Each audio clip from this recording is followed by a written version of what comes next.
మత ప్రచారం నేను చేయటల్లా, మత ప్రస్తావన తీసుకురావటల్లా. కానీ నేను చెప్తుంది మాత్రం వాస్తవం. ఏమిటది? జీవము కలిగిన దేవుడు ఉన్నాడు. మనిషిని ప్రాణంగా ప్రేమించే దేవుడు ఉన్నాడు.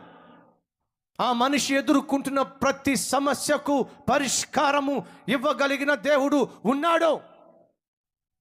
ఈరోజు నువ్వు ఏ సమస్య గుండా వెళ్తున్నావో, ఏ కష్టము గుండా వెళ్తున్నావో, భార్యకు చెప్పుకోలేకపోతున్నావు, భర్తకు చెప్పుకోలేకపోతున్నావు, బిడ్డలకు చెప్పుకోలేకపోతున్నావు, ఇంటిలో ఉన్న వారికి చెప్పుకోలేకపోతున్నావు, ఎవరికి చెప్పుకోలేకపోతున్నావు. ఎందుకని? నీ సమస్య ఎవరికి చెప్పుకోలేని సమస్య.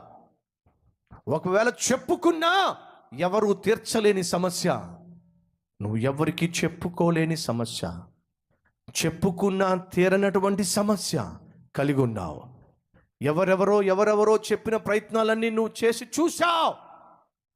ఈరోజు ప్రభు పేరట చెప్తున్నా, ఒక్కసారి యేసుక్రీస్తును ప్రయత్నం చేసి చూడు. ఆయన ఖచ్చితముగా నీకు జవాబిస్తాడు.